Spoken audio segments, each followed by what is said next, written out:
Assalamu alaikum wa rahmatullahi wa barakatuh. Dear students, in today's class, we will discuss the fourth paragraph of On Destroying Books. As a student, when you are learning English through literature and you are using grammar translation methodology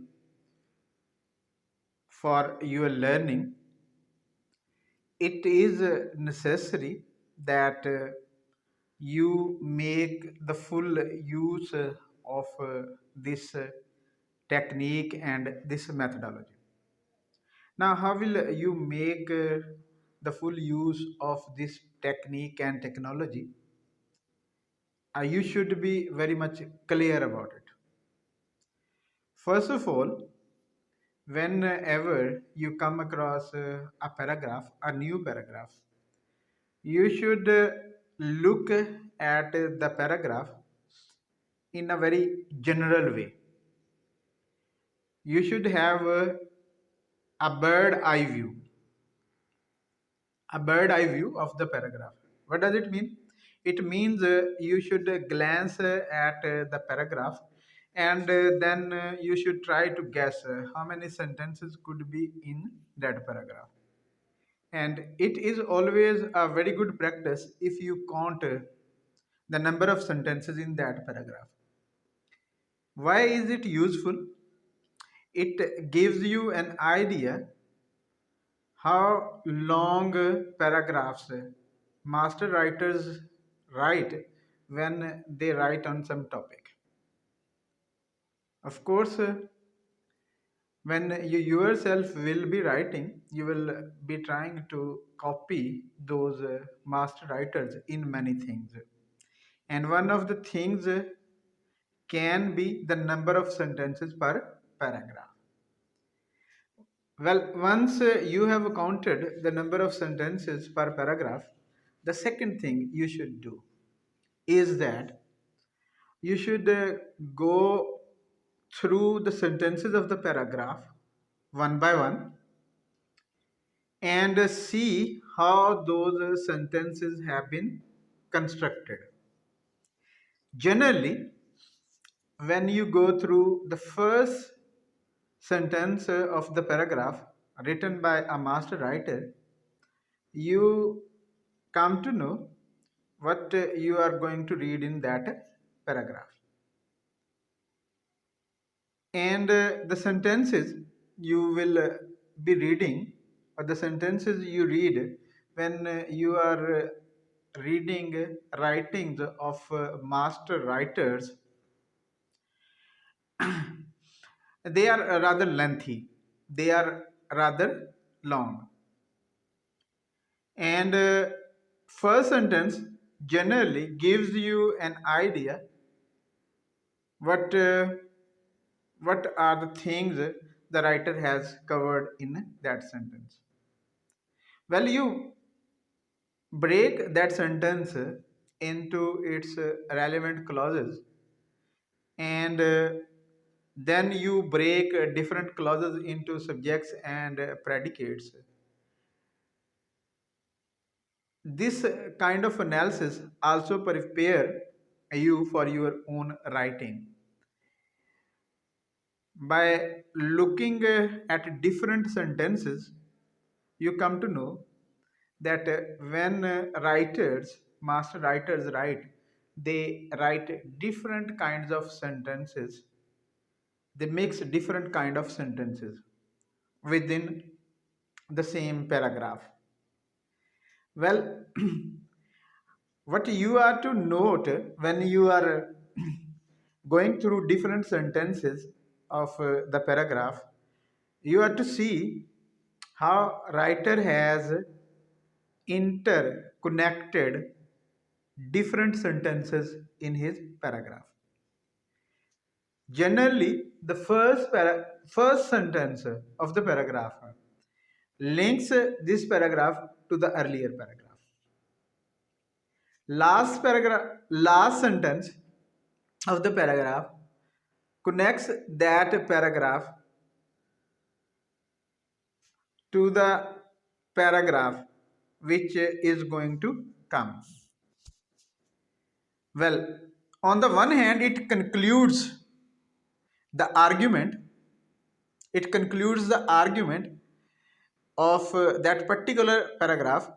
On the other hand, it gives you a hint, you, the reader, a hint what you will be reading in the next paragraph. All these things are very much important, and you must be very careful when you are studying English language. Another thing which you should have in your mind, you are learning English language for two purposes. You are learning English language to communicate, and you are learning English language for your learning, for your future learning. When you have these two objectives in your mind, आपने करना क्या है, आपने ना सिर्फ sentence structures को अच्छी तरह से देखना है, अपनी वोकैबुलरी बनाने की कोशिश भी करनी है। आपको डिफरेंट वर्ड क्लासेस का पता होना चाहिए, और आपको ये भी पता होना चाहिए कि डिफरेंट वर्ड्स की डिफरेंट क्लासेस कैसे बनती हैं। ठीक है, लाइक एक वर्ड है, वो नाउन है, उस नाउन को एज अ वर्ब अगर यूज करना हो तो क्या करना पड़ता है, वो कन्वर्ट हो सकता है नाउन वर्ब में या नहीं, या नाउन एडजेक्टिव में कन्वर्ट करना हो तो किस तरह से करते हैं। इसी तरह से वॉइस वर्सा कि एक एडजेक्टिव है, उसको नाउन या वर्ब के तौर पर हमने यूज करना है या एडवर्ब के तौर पे यूज करना है, तो हम कैसे करेंगे। इससे आपकी वोकैबुलरी काफ़ी अच्छी, काफ़ी ज़्यादा बढ़ जाती है। अब हम इस पैराग्राफ के एक एक सेंटेंस को केयरफुली स्टडी करते हैं, और वहाँ पे वो सब कुछ डिस्कस करते हैं जो कि डिस्कस करने वाला है, जिसका आपको पता होना चाहिए, जिसके बारे में आपके पास नॉलेज होना चाहिए कि हम इस तरह से अपने इंग्लिश के टेक्स्ट के साथ इंटरेक्ट करेंगे तो ये हमारे लिए ज़्यादा यूज़फुल होगा। ये पैराग्राफ आपके सामने है, आप इस पैराग्राफ के 5 sentences, first 5 sentences, it is a long paragraph, बाद में भी कुछ सेंटेंसेस हैं, लेकिन फिलहाल आप 5 सेंटेंसेस इस पैराग्राफ के देख रहे हैं, और इन 5 सेंटेंसेस को देखें कि राइटर ने शुरू कैसे किया है, और देन उसने अपने आर्ग्यूमेंट को इस पैराग्राफ में एडवांस कैसे किया है। It was then that all the implications of my act revealed themselves. First sentence इस पैराग्राफ का देखेंगे। फर्स्ट इससे ऊपर जो पैराग्राफ गया है उसमें राइटर ने क्या बात की है, उसने पैराग्राफ को कंक्लूड इस तरह से किया है कि it is not easy, there are different difficult things which you have to consider when you are going to do something innocent like throwing useless books into a river at night. What could happen? What could happen?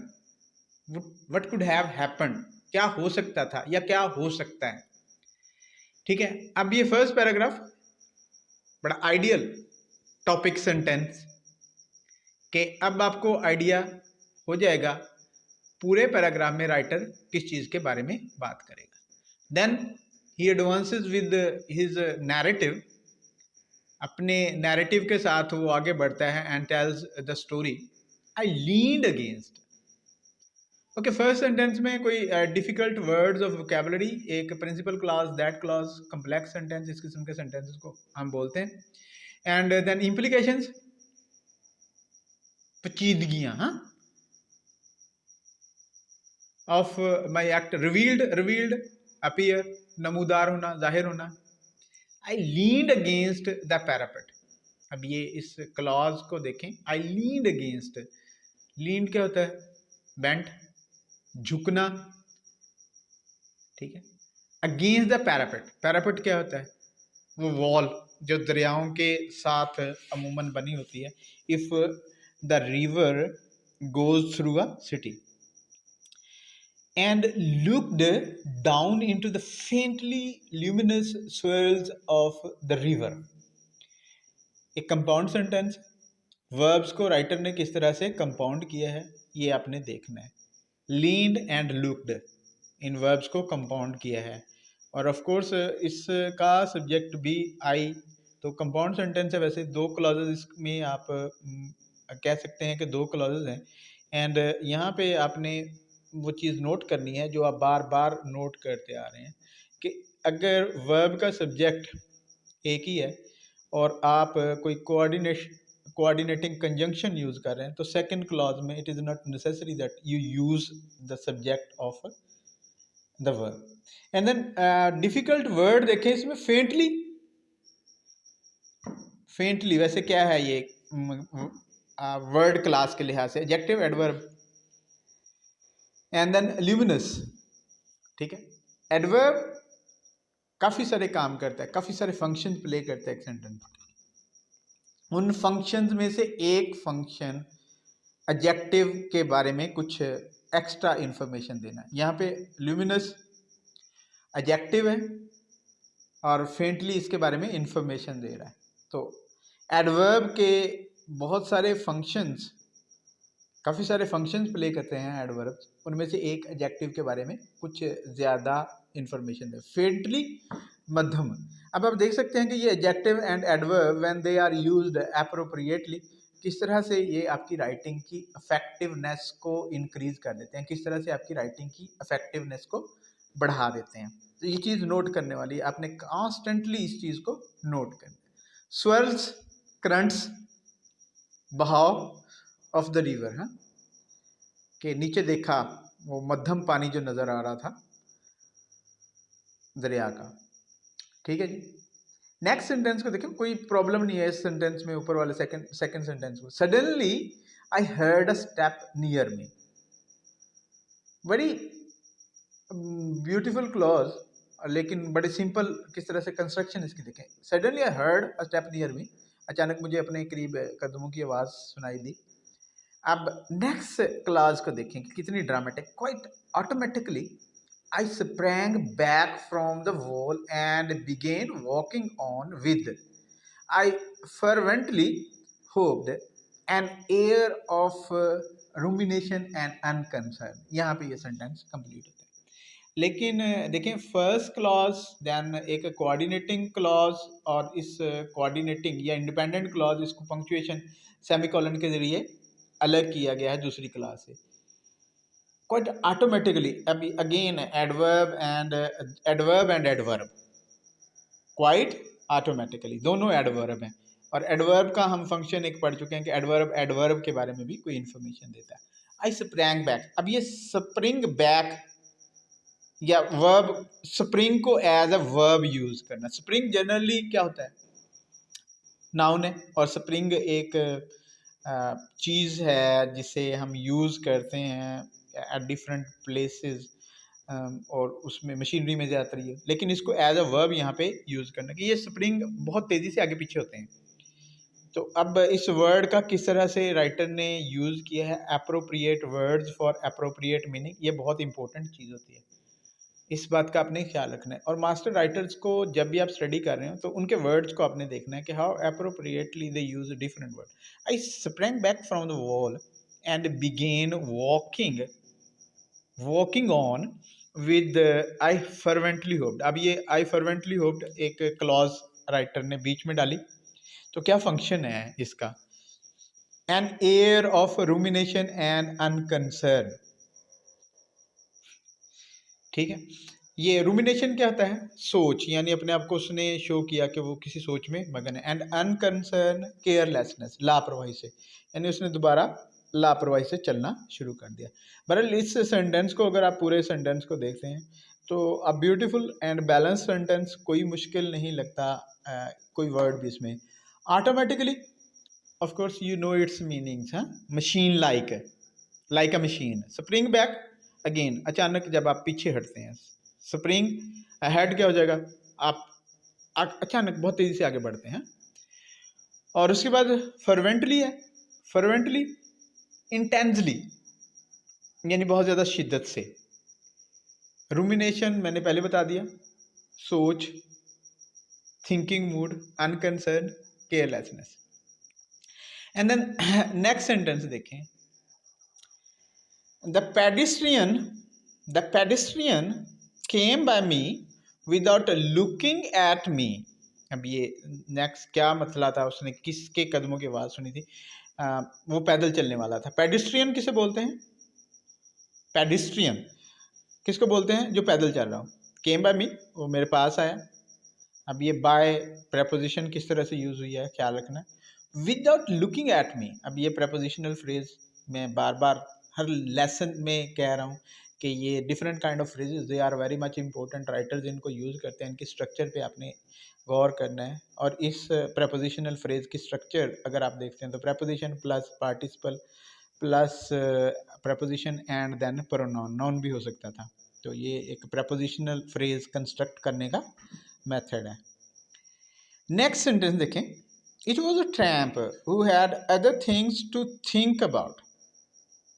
अब यहाँ तक अगर हम इसे semicolon पे, एक principal clause है and then एक सबऑर्डिनेट क्लॉज है। और इस किस्म की सबऑर्डिनेट क्लॉज को मैं बार बार कह रहा हूँ कि subordinate clauses, there are 3 kinds of subordinate clauses. ये चीज़ आपने याद रखनी है। And they are noun clauses, they are adjective clauses and they are adverb clauses. आपको पता होना चाहिए कहाँ पे राइटर ने किस किस्म की क्लॉज यूज़ की है। ये एडजेक्टिव क्लॉज है क्योंकि ये ट्रैम्प को एक्सप्लेन कर रही है, ठीक है जी। तो आपको ये भी पता होना चाहिए कि किस तरह से आप अपने सेंटेंसेस को कम्प्लेक्स सेंटेंसेस में कन्वर्ट करते हैं by introducing the subordinating clauses. वो they can be of different types, मुख्तलिफ किस्म की हो सकती हैं। And calling myself N S and calling and comma इसके बाद जो है बड़ा ड्रामेटिक बनाता है इस किस्म, ये पंक्चुएशन जो है। And calling myself N S, अब ये फ्रेज भी देखें, calling myself N S, participial phrase किस तरह से कंस्ट्रक्ट करनी है जहन में रखें। आई स्टॉप्ड अगेन, ठीक है, जब उसे एहसास हुआ कि वो तो कोई ट्रैम्प था। ट्रैम्प किसे बोलते हैं? वॉन्डरर, ठीक है, अवारा। हमारे यहाँ इसको जहाज लोग जो है वो बोल देते हैं। दो I do not like this expression because these people who have this kind of behavior, they have their own stories and sometimes there are very sad stories. क्योंकि हमारी सोसाइटीज़ में ये रिवाज नहीं है, हमारी सोसाइटीज़ में इस बात की गुंजाइश मौजूद नहीं है कि हम गिरे हुए को उठाएं या ऐसे लोग जिनकी ज़िंदगी में कोई इस किस्म का इशू आया है उनकी कोई हेल्प करें। हेल्प करने के बजाय हम उन्हें तंज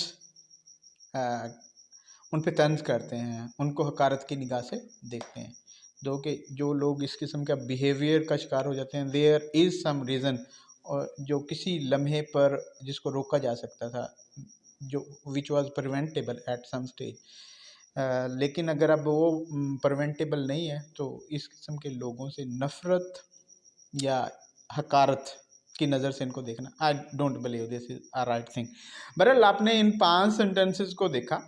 इन 5 सेंटेंसेस में वोकैबुलरी, सेंटेंस स्ट्रक्चर को आपने नोट किया। And these are the things you are to note when you are going through your textbook. And you must be very much slow, you must take care of each and everything in your textbook so that you understand them all very well.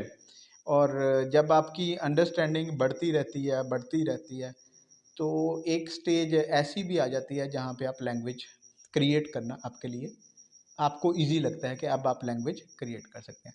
Next sentences को देखेंगे। Of course हम तो एक एक sentence देखेंगे इस पूरी book का, ताकि हम डिफरेंट राइटर्स डिफरेंट टॉपिक्स पे किस तरह से लिखते हैं वो मुख्तलिफ राइटिंग के, उनकी राइटिंग के मुख्तलिफ लोगों के राइटिंग के मुख्तलिफ शेड से हम लोग वाकिफ़ हो सकें कि किस तरह से किस किस्म के टॉपिक पे लिखा जाता है। अब ये टॉपिक है और इससे पीछे वाला, ये पर्सनल टाइप ऑफ एसेज इनको हम बोलते हैं, और इनमें ज़्यादातर नैरेटिव टेक्निक अपनाई जाती है। Writer talks about some interesting and important incident of his life. अब ये इम्पोर्टेंट तो नहीं है but he is telling it in a very interesting way. And then humour एक कैटेगरी है, एक यॉनर है लिटरेचर का, और उसमें इसी किस्म की राइटिंग होती हैं that you take something which looks apparently insignificant but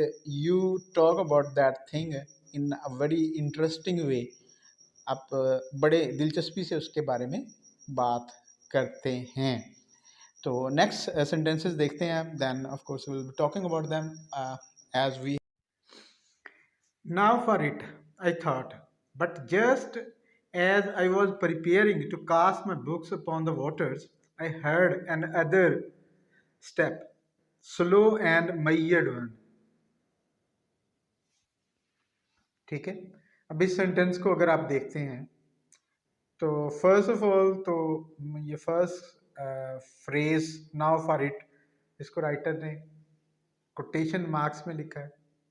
now for it मतलब अब इसकी बारी, अब ये मैं करता हूँ। I thought but just I was preparing, ये to cast something on something, हाँ एक इन्फिनेटिव फ्रेज है, to cast something on something, किसी चीज को किसी चीज पर फेंकना। कि तैयारी कर रहा था मैं, वाटर्स वर्ड इंपॉर्टेंट है। वाटर जनरली हम प्लूरल नहीं लेते, लेकिन जब वाटर्स वर्ड यूज होता है it means river. I heard another step, a slow and measured one. अब ये a slow and measured one, इस कंस्ट्रक्शन को भी आपने जहन में रखना है कि इससे क्या इफेक्ट पैदा हो रहा है, ये क्या कर रही है यहाँ पे। Next sentence, the next thought came like a blaze of terrible blue lightning across my brain. अब ये like a blaze of terrible blue lightning, जब हम लाइक से इस तरह से वर्ड्स को इंट्रोड्यूस करवाते हैं तो इसको हम बोलते हैं सिमिली। एक इम्पोर्टेंट फिगर ऑफ स्पीच है, जहन में आपको रखना चाहिए इन फिगर्स ऑफ स्पीच को, कि कैसे राइटर्स इनको यूज़ करते हैं। एंड ऑफ कोर्स जब आप इनको जहन में रखते हैं तो आपको भी पता चल जाता है कि हमने इनको कैसे यूज़ करना है। ब्लेज क्या होता है, ये ब्लेज वर्ड बहुत इंपॉर्टेंट है कि ये पूरी phrase like a blaze of terrible blue lightning, ठीक है। ब्लेज क्या होता है, जिसे हम अपनी जुबान में बोलते हैं अलाव, हाँ, भांबड़ of a terrible blue lightning cross में, यानी मेरे ख्याल जहन में आया जैसे तेज कोई नीली किस्म की आग भड़कती हुई आती, भड़कती हुई आती है, सॉरी भटकती नहीं, भड़कती हुई, हाँ। अच्छा क्या ख्याल था उसके, what about the splash. Splash, what does splash mean, when we throw something on water or when we throw something into water, a sound comes back, एक साउंड आती है, उसको स्प्लैश बोलते हैं। वो छपाका जिसे हम बोलते हैं उर्दू में।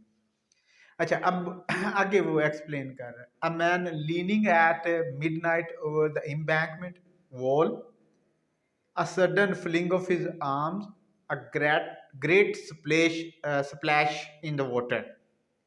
ठीक है, यानी ये इस किस्म की सिचुएशन बनेगी कि एक आदमी आधी रात के वक्त वो एम्बैंकमेंट किनारे की दीवार के साथ झुका हुआ है, फिर उसके बाजू अचानक लहराते हैं, फ्लिंग लहराना, ठीक है। अ ग्रेट स्प्लैश, स्प्लैश आप पहले देख चुके हैं कि स्प्लैश का क्या मतलब है।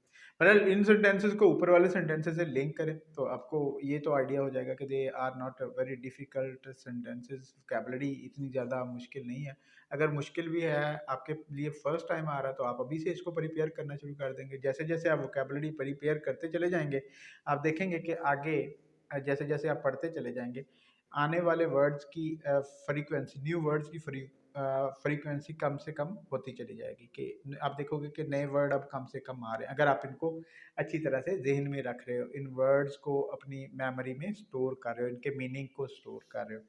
नेक्स्ट सेंटेंसेस हम देखते हैं और they will be the last sentences of this paragraph. पहले हमने 5 सेंटेंसेस को देखा, अब कुछ 3 sentences, I think they are 3 sentences, and now कुछ और सेंटेंसेस को हम देखते हैं और फिर हम इस पैराग्राफ को कंक्लूड करेंगे। Surely, and not without a reason, whoever was within sight and hearing, and there always seemed to be someone near, would at once rush at me and seize me। अब इस sentence को जरा देखें, ये surely का function note करें, क्या कर रहे हैं, and not without a reason, इस फ्रेज को देखें, whoever was within sight and hearing।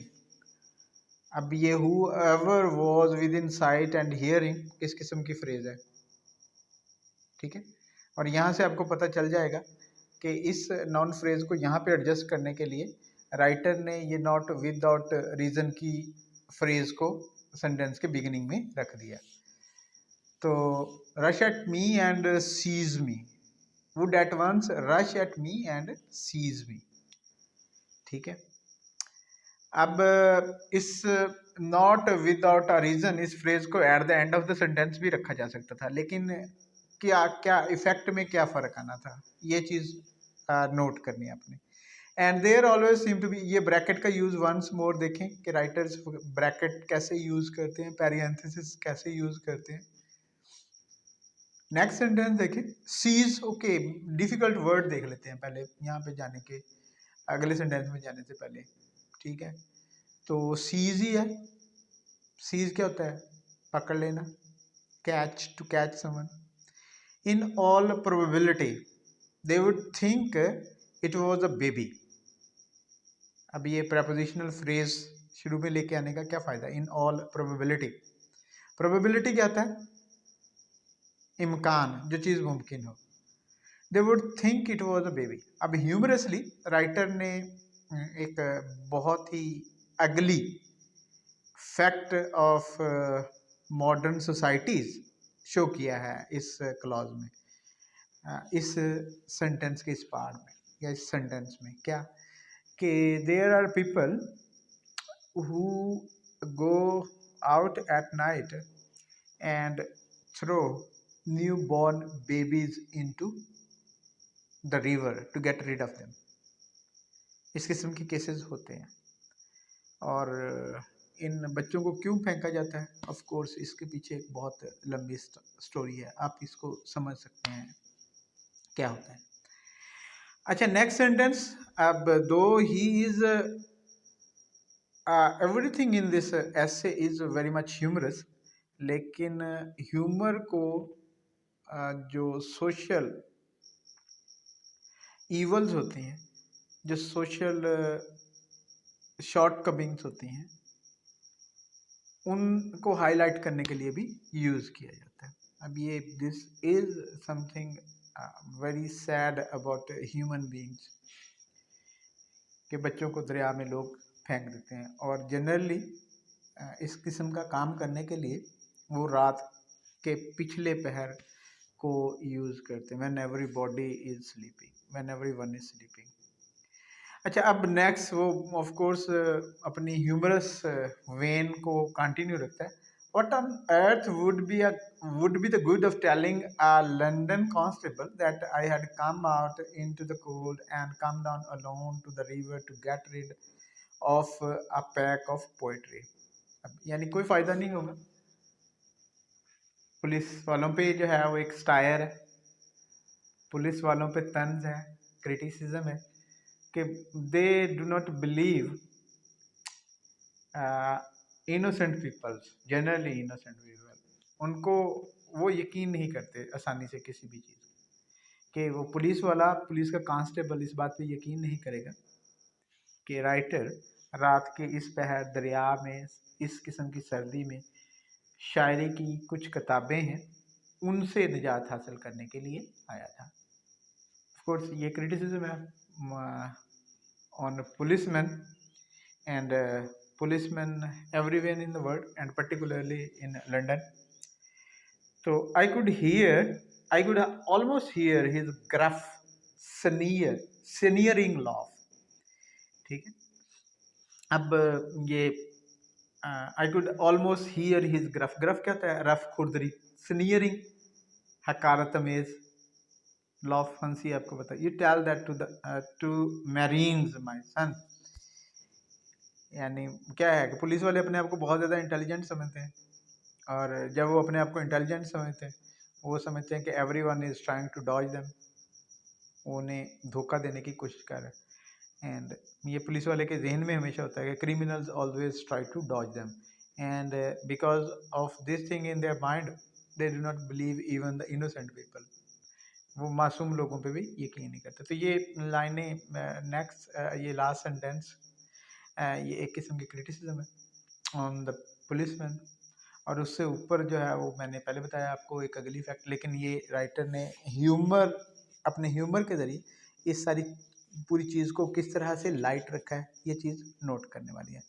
बहरहाल जब आप इस पैराग्राफ को स्टडी करते हैं तो इस पैराग्राफ में एक बहुत अच्छी एग्जांपल मिलती है कि how you will reveal the mind of your protagonist. जो आपका हीरो है, if you are writing a story, तो ये एक किस्म की स्टोरी है, तो उसके माइंड में क्या चल रहा है, आप किस तरह से उस सब को रिवील करेंगे, उसके लिए ये एक बेहतरीन एग्जांपल है ये पैराग्राफ। और बाकी जहाँ तक वोकेबलरी का ताल्लुक है, I don't think that there are many difficult words if you have been a regular student throughout your career. तो कोई ऐसा वर्ड मेरा नहीं ख्याल यहाँ पे होगा जो आप पीछे पढ़ के नहीं आए। आप या तो आपने फर्स्ट ईयर में पढ़ा होगा, उससे पहले हो सकता है 10th में पढ़ा हो, 9th में पढ़ा हो, उससे पहले 8th क्लास में अपने में पढ़ा हो। And if you have a background in English medium and you have been studying books written by Cambridge Press or Oxford Press और दिस सॉर्ट ऑफ थिंग, तो फिर तो आपको बिल्कुल भी ऐसा कोई वर्ड नहीं मिलेगा जो मुश्किल हो, जो जिससे आप पहले ही फेमिलियर ना हो। ठीक है, we will be talking about the next paragraph in our next lecture. Till then, Allah.